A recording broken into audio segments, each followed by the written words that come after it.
The first light of Kithar's twin suns cast a violet glow across the barren landscape, illuminating what the locals called the Purple Desert. Standing in stark contrast to the otherworldly terrain was the Kithar Prime Research Station, a metallic protrusion that resembled, as some staff jokingly put it, a swollen pimple on the face of the desert. It was 2378, and humanity had long since taken its place among the stars as part of the Galactic Consortium. Not the strongest, fastest, or most technologically advanced species.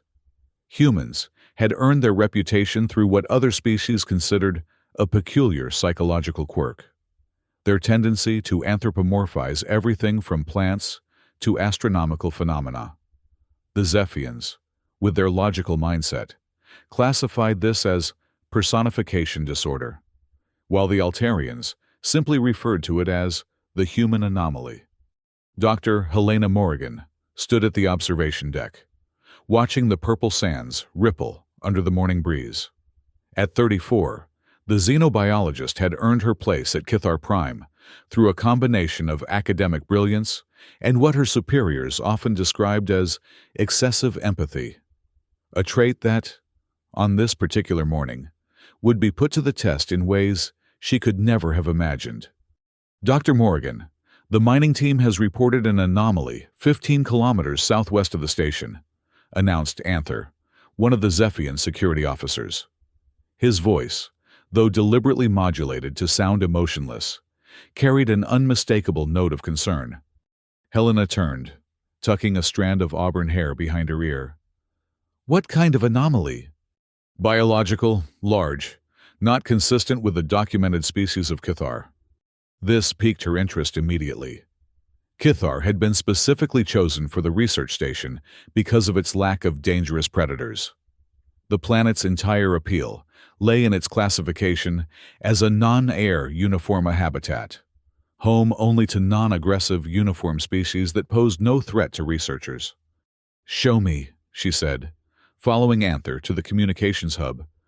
The holographic projection showed a deep mining pit, recently excavated by the resource team. At the bottom, partially obscured by purple dust and shadows, lay something massive: 6 limbs with claws that could easily tear through metal plating, a skeletal structure suggesting both strength and agility. Even injured and trapped, the creature radiated danger. "That's a Vorax," gasped Helena, recognizing the apex predator species that could not, exist on Kithar. "A prime hunter." "Indeed." Anther's expression darkened. "Protocol dictates immediate termination. The mining team is preparing high-intensity plasma charges as we speak." "Wait!" Helena's voice echoed through the room, drawing stares from the other researchers. "It's injured. Look at the positioning of its third left limb. That's not aggression. It's pain." "Dr. Morrigan." Anther's tone grew formal. "The consortium's regulations regarding apex predators, especially unregistered ones, are clear. This creature is classified as Danger Level Omega. It cannot be rehabilitated." Helena studied the creature more carefully. The Vorax appeared to be trapped, its powerful body pinned beneath a collapsed section of the mining pit. Despite its fearsome reputation as one of the galaxy's most efficient killers, in this moment, it was vulnerable. "I'm going out there," she announced, already moving toward the equipment room. "That would be inadvisable." Anther followed, his long strides easily matching hers. "The survival probability is—" "I don't care about your probability matrices," Helena interrupted. "That's a living being suffering out there, and I'm going to help it." This decision set in motion a chain of events that would challenge everything the Galactic Consortium believed about humans, Vorax, and the bonds that could form between vastly different species. The preparation for the rescue mission was frantic. Helena gathered emergency medical equipment, synthesizing an experimental sedative mixture that might, with emphasis on might, work on a Vorax. No one had ever attempted to sedate one before. They were typically shot on sight. Antherer and his colleague Malir reluctantly agreed to accompany her, though their primary objective was clearly supervision rather than assistance. Station Commander Elena Crow had given conditional approval, with the explicit understanding that if the Vorax showed any sign of aggression, it would be terminated immediately. "This is reckless," Anther commented as they boarded the desert transport vehicle, a heavily modified crawler designed to navigate Kithar's unstable terrain. "Perhaps," Helena replied, checking her medical kit one final time. "But sometimes compassion requires risk." The journey to the mining pit was treacherous. Purple sandstorms whipped across their path, reducing visibility to near zero at times. The terrain grew increasingly unstable as they approached the excavation site, forcing them to proceed on foot for the final kilometer. Standing at the edge of the pit, Helena gazed down at the trapped Vorax. From this distance, she could see it more clearly. Midnight blue scales that rippled like liquid shadow. 6 powerful limbs ending in claws that could shred battle armor. And most striking of all, intelligent eyes that tracked their movement with unmistakable awareness. "It's assessing us," Malir observed quietly. "Planning. It's in pain," Helena countered. "Look at its breathing pattern, shallow and rapid. Classic signs of distress across multiple species." Using mechanical pulleys and rock-cutting equipment, they began the dangerous descent. The Vorax watched their every move, its body tensing as they grew closer. Helena could sense the fear, not just from the creature, but from her companions as well. "I'll approach first," she said when they reached the bottom. "The sedative needs to be administered precisely." "Dr. Morgan," Anther's voice was taut with stress. "Consortium protocol doesn't account for compassion," she finished for him, already moving toward the trapped predator. The Vorax's eyes, iridescent amber with vertical pupils, fixed on her. Helena moved slowly, talking in a soft, even tone that she hoped conveyed reassurance across the species barrier. "I'm going to help you," she said, knowing the words meant nothing to the creature but hoping the tone might. "This will hurt, but then the pain will stop." The moment she administered the experimental sedative was perhaps the most dangerous of her life. The needle penetrated the Vorax's tough hide, and for one terrifying second, the creature roared, a sound so powerful it sent vibrations through the ground beneath them. Anther and Melior raised their weapons, but Helena stood her ground. "Wait!" she commanded, and miraculously, they did. The Vorax's eyes remained locked on hers as the sedative began to take effect. There was something in that gaze, a recognition, perhaps, or at least an assessment. Then, gradually, the massive predator slipped into unconsciousness. The extraction was grueling. Using the mechanical equipment they'd brought, they carefully freed the Vorax from the collapsed section of the pit. Its third left limb was severely damaged, and there were multiple lacerations across its body, evidence of a long, painful struggle to free itself. "How did it even get here?" Malir wondered aloud as they secured the unconscious predator for transport. "Vorax aren't native to Kithar." "Unknown," Anther replied. "Possible explanations include illegal wildlife trafficking, accidental transport on cargo vessels, or deliberate release." Helena was more concerned with the creature's immediate survival than its origin story. "We need to get it back to the station. The sedative won't last forever, and I need to treat these wounds." The return journey was tense. Every jolt of the transport vehicle could potentially wake the Vorax, and none of them wanted to face a conscious apex predator in such confined quarters. Yet, somehow, they made it back to Kithar Prime without incident. The reaction at the station was predictable: shock, followed by fear, followed by bureaucratic outrage. "You've brought an Omega-level predator into a research facility designed for non-aggressive species?"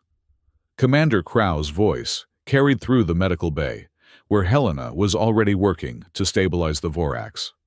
"I've brought an injured living being to a place where it can receive treatment," Helena countered, not looking up from her work. The Vorax's vital signs were erratic, but stabilizing. "I'll take full responsibility." "That's not how responsibility works in the consortium." "Dr. Morgan," Crow sighed. "But what's done is done. The creature will be placed in high-security isolation once you've completed emergency treatment." The medical team worked through the night, repairing the damaged limb and treating the multiple lacerations. Helena insisted on staying even after the others had left, monitoring the Vorax's condition as the sedative gradually wore off. It was during those quiet hours that she gave it a name. "Nyx," she whispered, watching the midnight blue scales shimmer under the medical bay lights. From Earth mythology, the primordial darkness, as if in response to its new name. The Vorax's eyes opened. Helena froze, aware that she was alone with a now conscious apex predator, with nothing but a transparent isolation barrier between them. Nyx's amber eyes fixed on her immediately. But instead of the aggressive response she half expected, the Vorax simply watched. It assessed her with an intelligence that seemed almost calculating, taking in the medical equipment, the isolation chamber, and Helena herself. "You recognize me," Helena said softly, moving closer to the barrier. "From the pit." The Vorax made no sound, but its attention remained fixed on her, tracking her movements with uncanny precision. When she placed her hand against the transparent barrier, it didn't flinch or growl. It simply observed. This marked the beginning of what the research team would later document as the protective chain, a phenomenon never before observed between humans and apex predators from other worlds. Over the next few weeks, Helena spent increasing amounts of time with Nyx under the guise of behavioral observation. The Vorax was healing well, its powerful body regaining strength daily. Yet contrary to all documented Vorax behavior, it showed no aggression toward Helena. There are 19 hypotheses explaining this anomaly. Dr. Cale Reina, the station's Altarian xenopsychologist, informed the research team during their weekly meeting. These range from neural imprinting to modified predatory response. "My personal assessment favors the calculated alliance theory. It recognizes Dr. Morgan as useful." "Or perhaps," Helena suggested, "it simply understands that I helped it." This earned her condescending looks from several colleagues. The idea that a Vorax could comprehend the concept of being helped or feel something akin to gratitude was dismissed as typically human sentimentality. Yet, the evidence continued to mount. When other staff members approached Helena too quickly or stood too close to her during their interactions with Nyx, the isolation chamber would vibrate with a low, seismic growl, a warning from a professional hunter. "It's protecting you," Malir observed one day. After witnessing such an incident, the Zephian security officer had gradually shifted from skepticism to cautious interest in the Vorax's behavior. Helena corrected gently. "I believe Nyx is female, based on secondary skeletal markers." "She's protecting you," Melir amended. "The question is why." This question remained unanswered, though hotly debated among the research team. Some, like Anther, maintained that the behavior was simply a territorial response. Helena had been categorized as belonging to the Vorax. Others, including Commander Crow, worried that the apparent bond was unstable and potentially dangerous. "What happens when she decides you're no longer useful?" Crow asked during one particularly tense meeting. "These are apex predators, Dr. Morgan. They don't form emotional attachments." "With respect, Commander," Helena responded, "we have precisely zero data on Vorax emotional capacity. What we're observing could be groundbreaking." The debate might have continued indefinitely, if not for the events that unfolded precisely 6 weeks after Nyx's rescue. It began with a communications blackout. One moment, the station was connected to the consortium network. The next, silence. Security sensors went dark shortly after, followed by the automated defense systems. "We're being targeted," Anther announced, his normally calm demeanor replaced by urgent professionalism. "Hostiles have disabled our external communications and sensors." "Pirates?" Commander Crow asked, already activating the emergency protocols. "Most likely the Karos Raiders," Malir confirmed, checking the last sensor readings. "They've been operating in this sector for months. They must have learned about our biological repository." The Kithar Prime Research Station housed thousands of biological samples from across the sector, many rare, some extinct, and all valuable on the black market. With minimal security measures, the station was an appealing target for a well-organized criminal operation. The attack came swiftly. The raiders breached the main airlock using specialized cutting tools, bypassing the disabled security systems with ease. Station personnel, Zephians, Altarians, and human researchers alike scrambled for safety. But with limited defensive capabilities, their options were few. Helena found herself trapped in the research center, cut off from the evacuation routes by the advancing raiders. And she wasn't alone. Nyx, still in her isolation chamber, was just meters away. "They'll kill her," Helena realized with sudden clarity. A Vorax would be either a threat to eliminate or a valuable commodity to capture and sell. Neither option acceptable. Making a split-second decision that violated every consortium protocol regarding dangerous species, Helena accessed the isolation chamber controls and entered her emergency override code. The transparent barrier slid open with a soft hiss. Nyx remained perfectly still. Amber eyes, fixed on Helena with that same calculating intelligence she'd observed from the beginning. There was no rush to freedom, no aggressive movement, just watchful waiting. "I need your help," Helena said simply, knowing the words meant nothing but hoping somehow the intent might transcend the species barrier. Whether Nyx understood the words or not became irrelevant when the first of the Karos Raiders rounded the corner into the research center. Heavily armored and carrying energy weapons, the raider stopped short at the sight of the free Vorax. The moment hung suspended in time, the raider, Helena, and Nyx locked in a tableau of potential violence. Then Nyx moved. What followed would later be described in the security officer's report as precision predation. Nyx didn't simply attack. She hunted. With a speed that made her nearly invisible to the human eye, she closed the distance to the first raider. Despite wearing impact-resistant armor, the man crumpled under the force of Nyx's strike, his weapon clattering uselessly to the floor. But it was what happened next that truly demonstrated the difference between a mindless predator and a calculating hunter. Instead of continuing her attack in the open, Nyx utilized the station's ventilation system, disappearing into an access duct only to emerge elsewhere, taking down raiders one by one with tactical precision.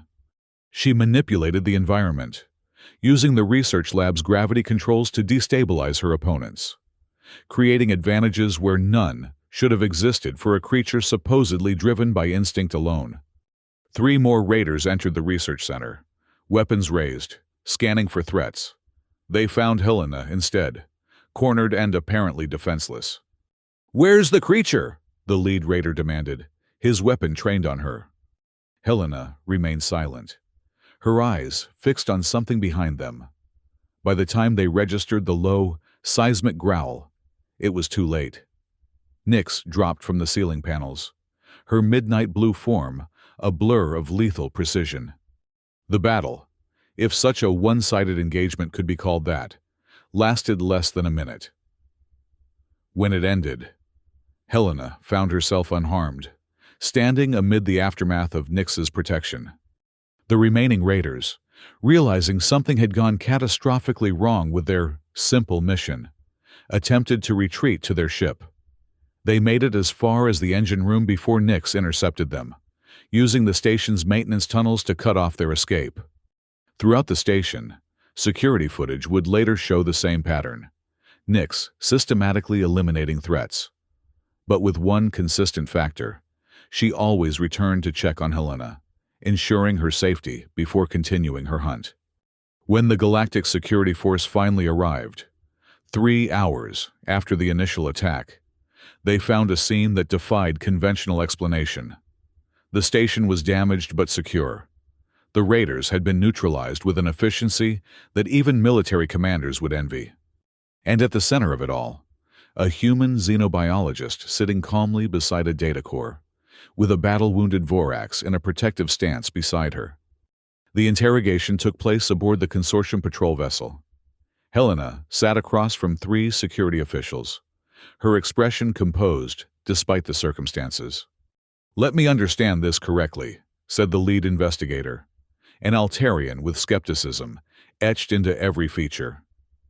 "You released an Omega-level predator, a prime hunter, during an active security threat, and instead of attacking indiscriminately, it specifically targeted the hostile forces?" Helena corrected automatically. "And yes, that's exactly what happened. That contradicts everything we know about Vorax behavior," another investigator commented. "They're apex predators, not security systems." "Perhaps what we know is incomplete," Helena suggested. Nyx demonstrated not just protective behavior, but tactical thinking. She used the station's infrastructure to her advantage, prioritized threats, and most importantly, differentiated between hostiles and non-hostiles. The legal aftermath was complex. By consortium law, releasing a dangerous predator violated at least 7 major security protocols. Yet the outcome, the protection of valuable research and personnel, could not be denied. In the end, Helena was cleared of charges, and Nyx was classified as research property under humanitarian supervision of Earth jurisdiction, a legal compromise that satisfied no one entirely, but allowed both Helena and Nyx to continue their unusual relationship. The scientific papers that followed documented what Helena had suspected from the beginning. The bond between human and Vorax represented a new frontier in interspecies relationships. What the consortium had dismissed as human personification disorder had created something unprecedented, a protective chain between rescuer and rescued that transcended instinct and entered the realm of mutual recognition. 6 months later, Kithar Prime had been rebuilt with one significant change to its security protocols. It no longer relied solely on technology for protection.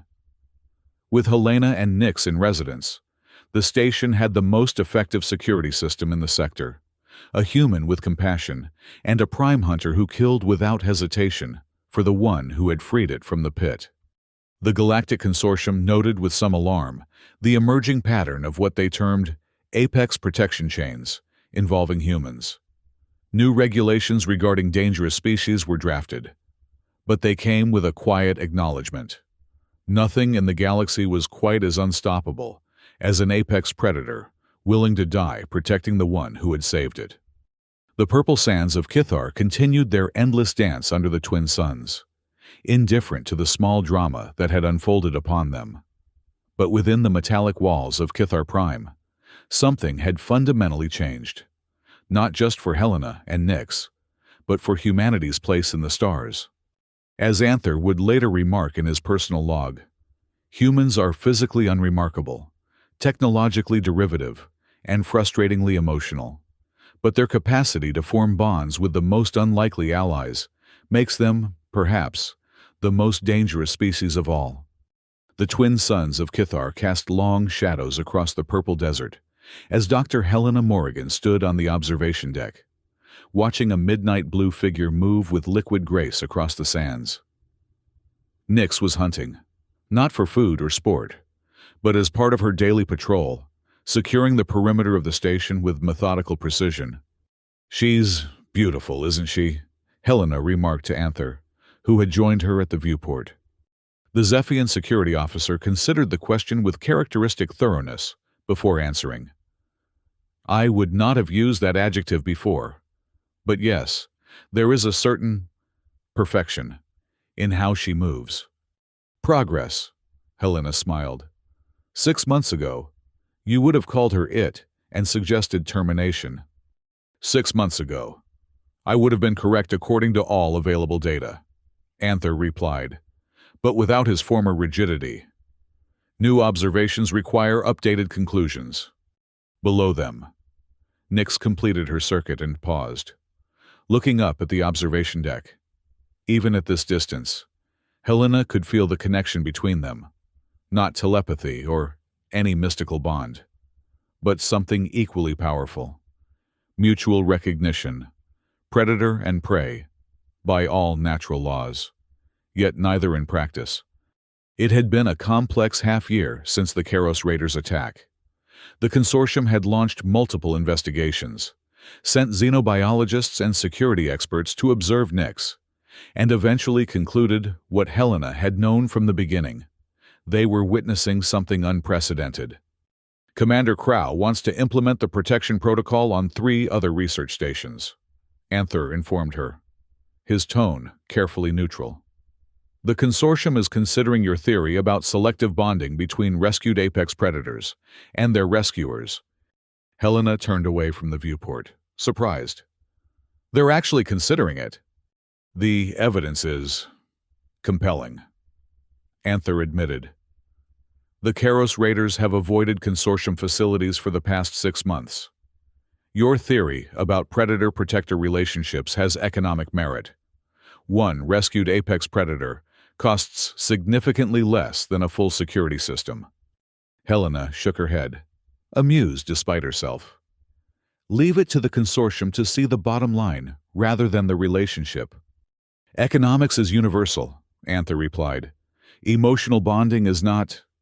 They were interrupted by Dr. Kale Rena, who approached with the barely contained excitement that characterized the Altarian xenopsychologist's perpetual state of discovery. Dr. Morrigan, I've completed the latest cognitive mapping of Nyx's neural patterns, Kale announced, projecting a holographic image between them. Fascinating developments.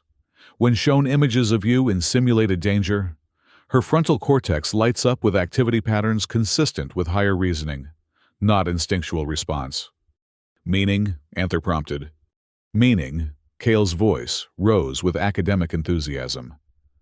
That Nyx's protection of Dr. Morrigan isn't merely instinctual. It's a conscious, calculated decision. She's choosing to protect. Helena smiled, unsurprised. I could have told you that 6 months ago. Yes, but now we have quantifiable data. Kale seemed oblivious to her gentle teasing. This contradicts centuries of behavioral theory regarding apex predators. It's revolutionary. Outside, Nyx had returned to the station entrance, her powerful form moving with deceptive casualness. To the untrained eye, she might have appeared to be simply basking in the warmth of the twin suns. Helena knew better. Nyx was positioning herself at the most strategically advantageous point to monitor approaches to the station. The door to the observation deck slid open, admitting Malir. The second Zephian security officer had undergone perhaps the most significant transformation in attitude since Nyx's arrival. From skeptic to cautious advocate, Malir now approached with what could only be described as excitement. We've received clearance for the trial, Malir announced. The consortium has approved limited off-station excursions for Nyx under your supervision. Helena's eyes widened. This represented a major shift in policy. Allowing an Omega-level predator beyond controlled environments was unprecedented. There are conditions, Malir continued, anticipating her reaction. Full biometric monitoring, an emergency response team on standby, and limited duration. But it's a start. It's more than a start, Helena replied, unable to contain her smile. It's a revolution. The implications extended far beyond Nyx herself.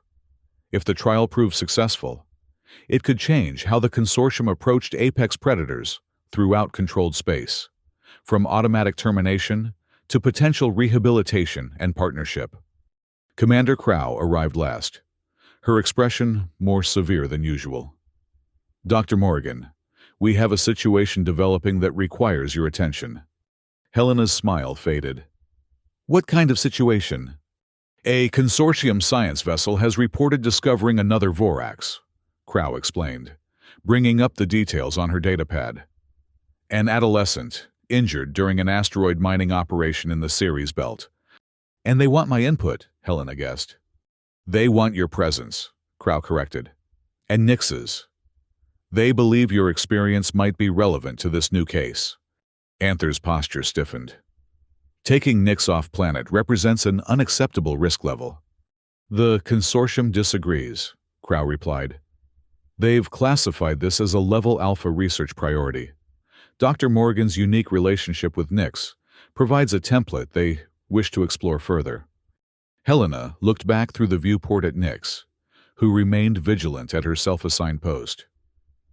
Does she have a choice in this? The question silenced the room. It was precisely the sort of query that confirmed every stereotype about humans, anthropomorphizing an apex predator, assigning it agency and rights. Yet, after 6 months of observing Nix's clear intelligence and decision-making capacity, no one immediately dismissed the question. Protocol doesn't account for the predator's preference, Crow finally said, her tone softer than usual. But, given the unique circumstances, perhaps we should consider it. That afternoon, Helena approached Nix in the open exercise area that had been constructed for her rehabilitation. Unlike the initial isolation chamber, this space allowed Nix freedom of movement while maintaining certain security measures at its perimeter. Nix recognized Helena immediately, turning from her examination of the perimeter sensors to focus fully on the human. 6 months of close interaction had created a form of communication between them, not language, but a mutual reading of posture, movement, and attention. Helena carried a portable projector, which she activated to display images of the injured juvenile Vorax. Nix's attention fixed on the hologram, her amber eyes narrowing slightly as she processed the information. "Another like you," Helena said. Knowing the words themselves meant nothing, but the tone might convey something. Injured, trapped. Nix moved closer to the projection, studying it with unmistakable interest. Her head tilted slightly, a gesture Helena had come to recognize as analytical assessment. "They want us to help," Helena continued, "but it would mean leaving here, traveling." The concept of space travel would be meaningless to Nix, but Helena found herself explaining anyway. It was a human habit she had never quite abandoned, talking to Nix as though the Vorax understood every word. Perhaps it was this very tendency, this insistence on treating Nix as a sentient equal, that had fostered their unusual bond in the first place. Nix's reaction was unexpected. She turned from the projection to study the sky above them, then back to Helena. A low rumble emerged from her throat, not a growl of aggression, but something Helena had come to associate with decision-making. "I'll take that as interest," Helena smiled. "We leave tomorrow." The preparation for interstellar transport of an Omega-level predator required extensive planning. A specialized containment unit was installed on the consortium vessel assigned to retrieve them, though containment had become a relative term where Nix was concerned. She would enter the unit voluntarily at Helena's request, but everyone understood this was cooperation, not captivity. As the transport vessel descended through Kithar's atmosphere the next morning, Helena found herself standing with Anther, Melir, and Commander Crow at the landing pad. "This could change everything," Helena said, watching the ship's approach. "If we can establish that Vorax are capable of selective bonding, of distinguishing between threat and ally, it undermines centuries of consortium policy regarding apex predators," Crow finished for her. "I'm not sure everyone will welcome that change." "Truth rarely waits for welcome," Helena replied. Anther, ever practical, focused on immediate concerns. "The transport crew has been briefed on Nix's behavior patterns. They understand that sudden movements around you will trigger a protective response, and that she isn't to be classified as a research specimen," Helena added firmly. "She's a collaborator. This earned her a look of Zephian exasperation, but Anther no longer attempted to correct her terminology. 6 months of observing Nyx's clearly intelligent behavior had softened even his rigid adherence to consortium classifications. The landing sequence completed with mechanical precision, and the transport vessel's ramp extended to the pad. Helena turned to where Nyx waited, alert but calm. "Ready?" she asked.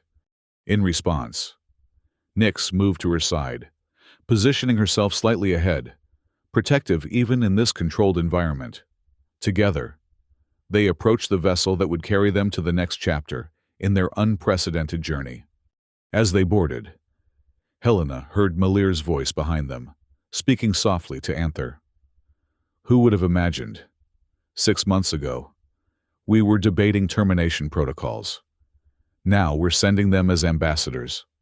Anther's response was equally quiet, but carried clearly in the still morning air.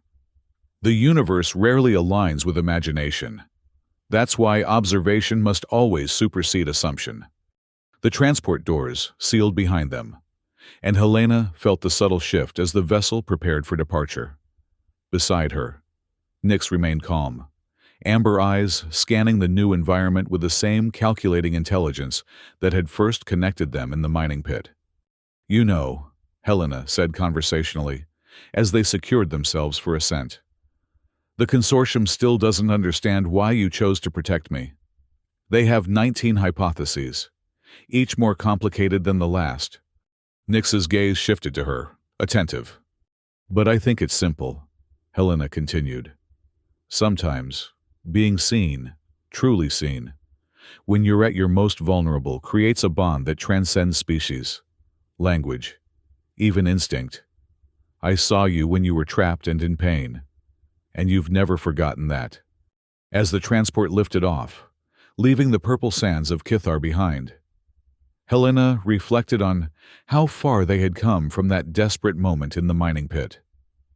What had begun as a human's compassionate impulse had evolved into something unprecedented, a bridge between species thought incompatible by their very nature.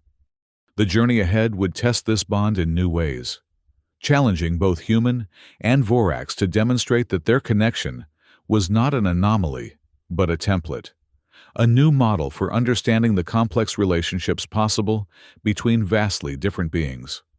And as the stars opened up before them, Helena felt a certainty that had nothing to do with scientific data or consortium protocols. Some connections, once formed, could never truly be broken, not by distance, not by time, not even by the vast differences that separated their species. The predator she had found, trapped in a pit, now killed without hesitation for the human who had freed it, not from blind instinct or calculated self-interest, but from a bond as real and profound as any in the universe. The consortium might never fully understand it, but Helena and Nyx did, and in the end, that was all that mattered. The vessel accelerated into Kithar's upper atmosphere, leaving behind a research station forever changed by their presence. And somewhere in the bureaucratic halls of the Galactic Consortium, a new classification was being considered. One that might forever alter how intelligent species viewed their relationships with the apex predators of the galaxy. The stars beckoned, and together, human and Vorax answered their call.